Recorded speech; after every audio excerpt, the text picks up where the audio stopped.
How's it going, everyone? My name is DrapPep. Welcome back to another installment of this series. I've been doing a lot of review videos of CDs that I've received, and I have cassette tapes. I just don't have a cassette player, but I'm also about to start listening to a lot of vinyls. So I went out and got a record player for that. Getting into reviewing music has been not really necessarily review music, but just kind of sharing some of my opinions on what I think about the CDs that I listen to has been a lot of fun. Now, back in the day, way back, high school and middle school, I was really into music. I used would go to like CD stores and just kind of buy random CDs and just to listen to them. When I was a kid, I'd collect cassette tapes. I was really into music. It was a huge passion of mine. And I don't really pick one genre over the other. When I was a goth, I was trying to like be kind of hardcore, right? I didn't really had any guidance towards being a goth in high school, but so I just listened to death metal, and very violent death metal it was. If I knew synthwave was part of the goth movement, I would have enjoyed being a goth way more because I love synthwave. I always have. And when I would get into music, it was just kind of my thing. I would listen to music all the time. All the time. At any given moment, I would have my headphones on listening to whatever was on my CD or cassette tape. And somewhere along the line, around the age of 22 or something like that, I wasn't listening to as much music. I was still kind of listening to music, just not as much of it. And doing these reviews of CDs and vinyl albums has really brought me back into loving music again. It really has. I've been listening to music daily now. And I feel like my old self again. When I used to just kind of kick back and play a CD.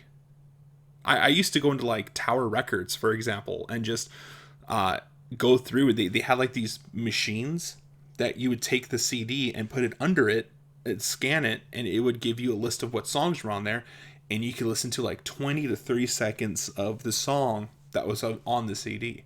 At the time, music wasn't easy to get to. You had the radio, and you could just listen to what was on the radio, but like it wasn't like you could go online and listen to it. Right? Like you couldn't go on YouTube and look it up because there was no music on YouTube at the time. As a matter of fact, YouTube wasn't a thing yet at the time. So to be able to kind of go online and listen to music whenever you want is really wild because we didn't have that. If you wanted to listen to a song, you had to listen to the whole cassette tape for that one song. Unless you knew exactly where to stop it, which, good luck. But there was no skipping. There was no, I want to get right to my song. I'm going to get right to it. No, you had to listen to the whole thing. And then when CDs came out and you could start skipping around, that was even cooler. That was so awesome. And going into like Tower Records or something like that to like listen to just 30 seconds of it was kind of cool because you got to listen to what it sounded like, and then you could just take it home, listen to the whole thing, see if that was your thing. Are you into that band or not? Let's find out. I remember Metallica going to war against Napster because they're like, oh, you can't release music for free. You can't do that. And now look, you have things like Pandora. You got things like YouTube where you can listen to it for free now. I don't know if you can download it. I'm pretty sure you can't do that still. And I'm pretty sure that's pirating. But I mean, who's pirating? Who's doing that anymore? Everything you want is online. Everything you ever need. Oh, what do you want to watch? You want to watch Scooby Doo? All right, let's go on Tubi and watch it for free. Who pirates anymore? But here's the thing. When I was trying to find out these bands, I there was no way for me to kind of look into it.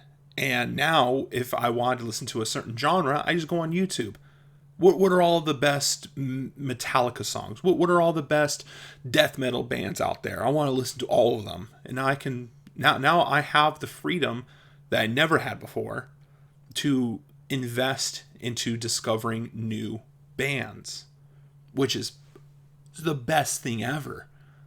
I have an archive of every band that could ever exist on the internet that I can easily what band sounds like Tool? I want to listen to more bands like Tool. What band sounds like Metallica? I want to listen to more bands like Metallica.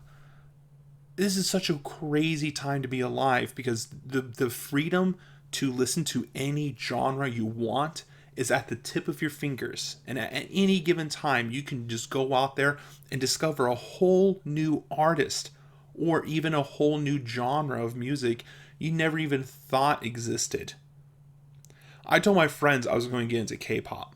They laughed because they know me, right? Like, I may not dress like a goth, but I still listen to a lot of metal. I still listen to a lot of synthwave. And I listen to a lot of goth bands lately. My friend, who Autistic Wood Elf, is well versed in music genres.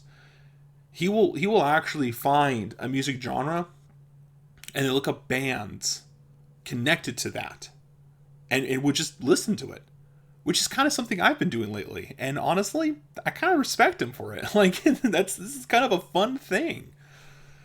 One thing that they didn't expect was for me to fall in love with K-pop. Now, I dabbled a little bit with J-pop before, Japanese pop music. But that's what K-pop stands for. If you don't know, it stands for Korean pop music.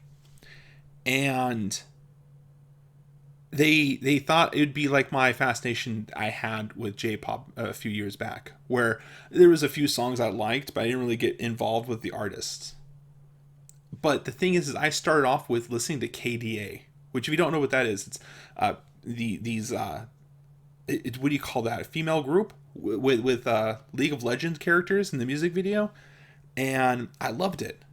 The KDA to this day, because I've been now listening to K-pop for about I'm gonna say 2 years, maybe a little less, maybe a year and a half. I still listen to KDA every day. That's when I clean around the house, I listen to KDA.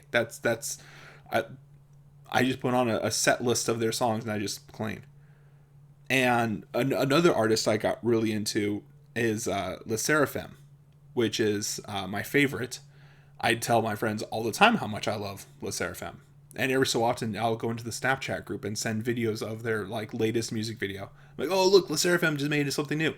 And they tell me, yeah, we did not expect you to go this into K-pop. And they tell me that the reason why they don't get into K-pop is because the fan base, it can be very violent sometimes. And I didn't know what they were talking about until I looked into it. And yeah. So I kind of dabble in K-pop. I do not join those groups. Unless there's a group I could find that it's just a bunch of chill people who just want to talk about K-pop, then I would love to join. But I'm not going to. For one, I have extreme social anxiety. I try to, for example, I love to role play, where like you just kind of read what was posted and then you add your own to the story, and then that gets added to what's being said. I love doing that. That's my favorite. I don't do it with other people because I have social anxiety. It's really bad. I have a hard time kind of getting involved with other people's conversations or even being a part of a group. I've tried joining so many Discord groups because I wanted to be a part of like a fan club or some kind of fan base where I could be a part of a group, and I'll join and I won't say anything. I won't interact at all. And that sucks because I really want to be a part of something, and my social anxiety kind of keeps me from doing that. So even if there was a wholesome K-pop group and I would want to join, I probably wouldn't interact. I'd probably just be reading the comments and just kind of walking away from it.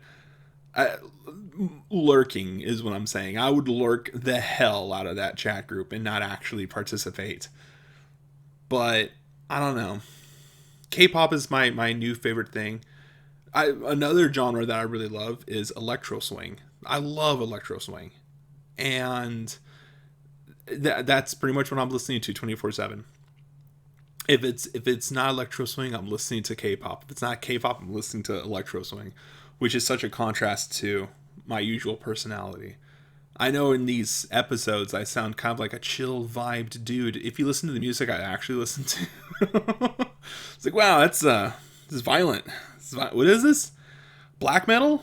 You like that, huh? Death metal? That's in here too? Oh, wow. Cool. Why does it sound like why does he sound like he's in pain? It's like, I like it. I like his screams. Really puts me at ease. That's gonna be it for this episode. Thank you so much to everyone that tuned in.